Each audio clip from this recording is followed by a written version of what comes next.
Welcome है student. पिछले video यानी लेक्चर 4 में हम लोग अंडरस्टैंडिंग क्वाड्रिलेटरल से एक्सरसाइज 3.3 का क्वेश्चन नंबर 1 और 2 पढ़े। नाउ आज के इस वीडियो में हम स्टार्ट करेंगे क्वेश्चन नंबर 3 से। तो क्वेश्चन नंबर 3 है, can a quadrilateral ABCD be a parallelogram? The condition is given. The first condition is angle D plus angle B equal to 180. अब देखें, angle B plus angle D equal to 180। अगर आप जो है एक quadrilateral लेते हैं, let it A B C D। अब यहां देखें तो यह जो एंगल B है और एंगल D है, यह अपोजिट एंगल है और अपोजिट एंगल का जो है सम यहाँ का 180 है, तो यह एक पैरेललोग्राम हो सकता है कि नहीं। तो अब देखें, तो अगर यह पैरेललोग्राम है तो यहाँ इन दोनों का अपोजिट एंगल का सम 180 हो भी सकता है। यदि पैरेललोग्राम जो है एक रेक्टेंगल हो तो वहाँ अपोजिट एंगल का सम 180 हो सकता है, लेकिन पैरेललोग्राम में यह नेसेसरी नहीं है। सिंपल पैरेललोग्राम में नेसेसरी नहीं है, but in case if it is a rectangle or a square, क्योंकि रेक्टेंगल और स्क्वायर भी एक पैरेललोग्राम है, तो उस केस में यहाँ angle B plus angle D का सम 180 हो सकता है। अब देखें तो यहाँ now see question number second. Question number second is given AB equal to DC equal to 8 cm। अब देखें, एक ऐसा क्वाड्रिलेटरल है जिसमें AB DC और यह दोनों जो है 8 cm के इक्वल हैं और AD equal to 4 cm and BC equal to given 4.4 cm। अब देखें, एक फिगर लें, इफ है ABCD। अब देखें तो यहाँ दिया है कि ABI इक्वल टू DC, या दोनों 8 cm के, 8 cm, यह भी हो गया 8 cm। AD equal to given 4 cm और BC equal to given 4.4 cm। अब यह एक पैरेललोग्राम नहीं हो सकता, क्योंकि पैरेललोग्राम में अपोजिट साइड्स इक्वल होना चाहिए। और यहाँ देखें AB और DC दोनों इक्वल हैं, बट AD और BC यह इक्वल नहीं है। AD 4 है और BC 4.4 है। इसका मतलब कि यह एक पैरेललोग्राम नहीं होगा। नाउ इन क्वेश्चन नंबर 3, इसमें थर्ड कंडीशन दिया हुआ है कि angle A equal to 70 degree and angle C equal to 65 degree. अब देखें, एंगल A इक्वल टू 60 और एंगल C इक्वल टू 65। अब देखें, इस केस में अगर आप एक पैरेललोग्राम का फिगर लेते हैं ABCD, तो यहाँ एंगल A का हो रहा है 70 डिग्री और एंगल C का हो रहा है 65 डिग्री। अब देखें, यह एक पैरेललोग्राम नहीं हो सकता, क्योंकि पैरेललोग्राम में अपोजिट एंगल इक्वल होते हैं और यहाँ इक्वल नहीं है, यानी angle A not equal to angle C, so it not be a parallelogram, यानी यह एक पैरेललोग्राम नहीं हो सकता। Now see question number 4। Question number 4 कह रहा है कि draw a rough figure of a quadrilateral that is not a parallelogram but has exactly two opposite angles of equal measure. Then question number 4. Once again listen. Question है कि try rough figure of a quadrilateral that is not a parallelogram, यानी एक ऐसे quadrilateral का figure draw करना है जो parallelogram नहीं है but has exactly two opposite angles of equal measure. तो यहाँ जो है यानी टू अपोजिट एंगल्स जो इक्वल मेजर के हों तो आप जो है एक ऐसा फिगर बना लें।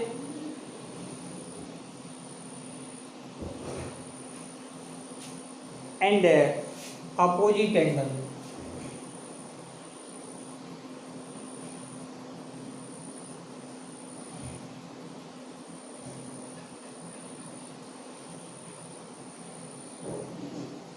यह हो गया आपका ए, या यहां से लें ए बी सी और डी, या 110 का हो गया, चाहे 100 का कर लीजिए, और यह हो गया आपका 100 डिग्री का।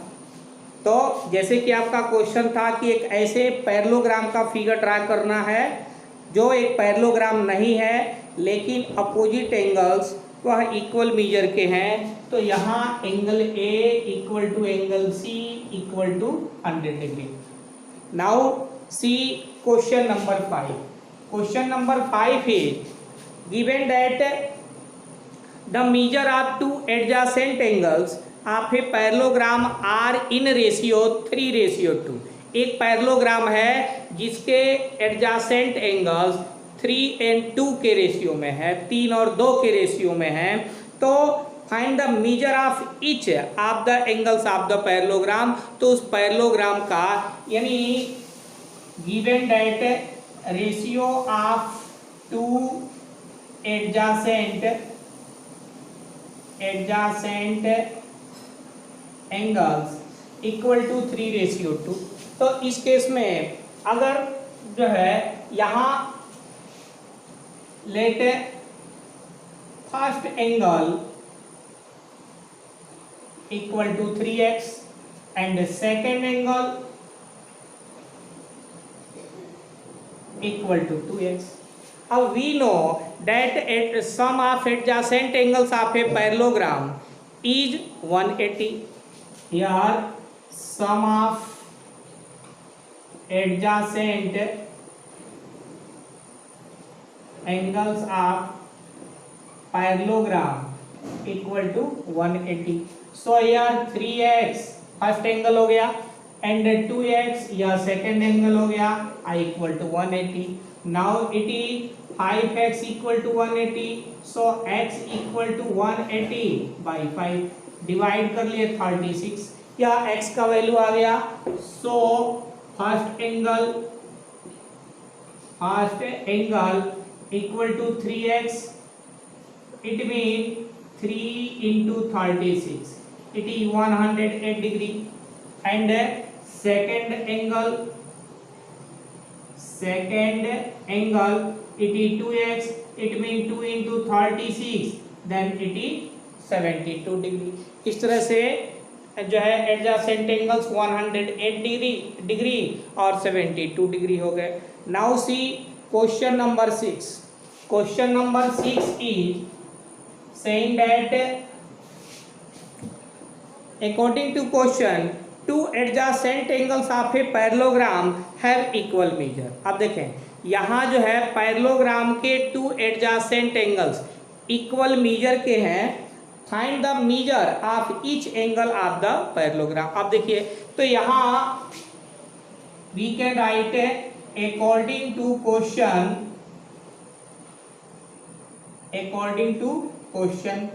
First angle equal to second angle.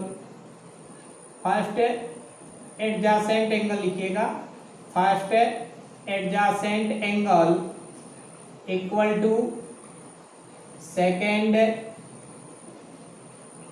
Adjacent angle, यह दोनों इक्वल हैं। तो यहाँ मान लें कि यह जो है यहाँ लिख दें कि let first adjacent angle, let first adjacent angle equal to second adjacent angle equal to x, यानी यह दोनों फर्स्ट एंगल भी एक्स है और सेकंड एंगल भी एक्स है। अब देखें, क्योंकि अभी जो है पैरेललोग्राम की प्रॉपर्टी में पढ़े हैं कि एडजेसेंट एंगल का सम 180 होता है। It mean sum of adjacent angle of parallelogram equal to 180। तो फर्स्ट एंगल एक्स हो गया, सेकंड एंगल भी एक्स हो गया, दोनों का सम हो गया 180। It mean 2x equal to 180, so x equal to 180/2, it mean 90 degree. यानी यह दोनों एंगल जो है, यानी फर्स्ट एंगल भी 90 का होगा और सेकंड एंगल भी, तो लिख देंगे both of adjacent angle equal to 90 degree, यानी first angle and second angle दोनों 90 के हो गए। नाउ सी क्वेश्चन नंबर, इस तरह से अब दो एडजेसेंट एंगल 90 के हो गए, तो clearly each angle also equal to 90 degree, यानी so each angle of parallelogram equal to 90 degree. Now see question number 7. Now question number 7 is the adjacent figure is given as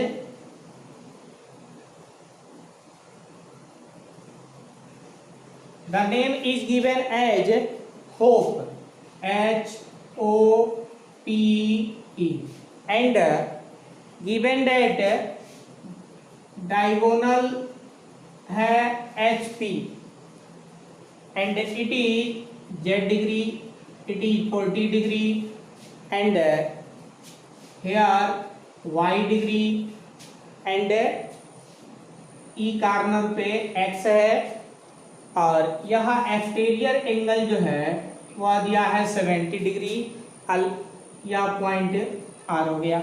अब देखें यहाँ जो है,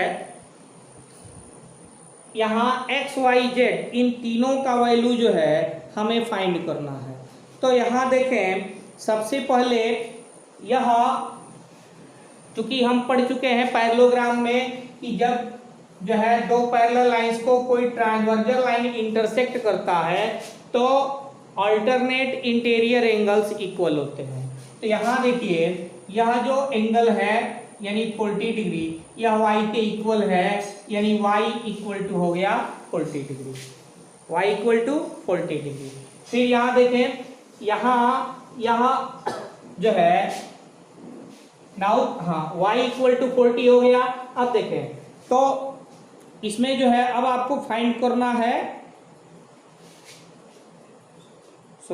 नाउ अब देखें यह जो एंगल है यानी 40, या ऐसे लिख दें कि angle EHO equal to angle POR, क्या EHO या POR के इक्वल है क्योंकि कोरेस्पॉन्डिंग एंगल्स होंगे। अब देखें तो यहाँ we can write 40 plus Z equal to 70, so Z equal to 70 या minus 40 equal to 30 degree. Z का वैल्यू भी फाइंड हो गया। अब देखें, अगर यहाँ स्ट्रेट लाइन है, यहाँ यह स्ट्रेट लाइन है, तो एंगल HOP यहाँ हो जाएगा 180 minus 70, so it is 110 degree. Now अब देखें तो यह एंगल 110 हो गया, तो इस एंगल का यह अपोजिट एंगल हो गया। It mean angle HEP equal to angle HOP, और HEP equal to X, HOP find कर चुके हैं, इट इज 110। इस तरह से X, Y और Z तीनों का वैल्यू फाइंड हो गया। Now see question number 8. Question number 8 is saying that the following figures, guns, runs are parallelogram find x and y। अब देखें यहाँ जो है 8 के फर्स्ट नंबर में फिगर दिया हुआ है ऐसे, given that a parallelogram GUNS, now some measures are also given SN 26 and GS equal to 3x, GU also given 3y minus 1 and UN also given 80। अब देखें इसमें अननोन जो है x और y है जिसे फाइंड करना है, क्योंकि already given that GUNS is a parallelogram. अब देखें अब यह GUNS एक पैरेललोग्राम है, तो यहाँ पैरेललोग्राम में अपोजिट साइड्स इक्वल होते हैं, यानी we can write here opposite sides of parallelogram are equal. Parallelogram के अपोजिट साइड्स इक्वल होते हैं, so we can write here GS। देखें यहाँ GS इक्वल होगा UN के, यानी यह GS जो है UN के इक्वल होगा, so you can write 3x equal to 18, so x equal to 18 by 3 equal to 6, यानी x का वैल्यू 6 हो गया। सिमिलरली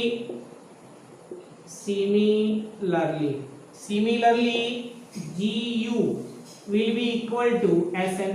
अब यहाँ GU जो है SN के इक्वल है, here 3y minus 1 and SN equal to 27, so 3y equal to 26 और 1 को ट्रांसफर कर देंगे 27 हो गया, so here y equal to 26 और 1 27 by 3, so it is 9।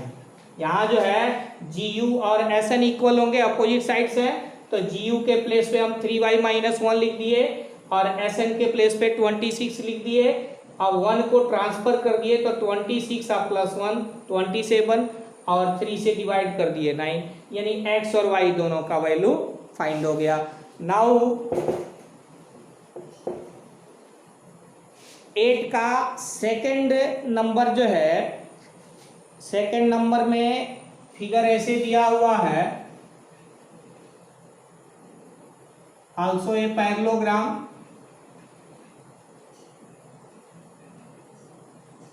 and it is given that its two diagonals intersect at O and the name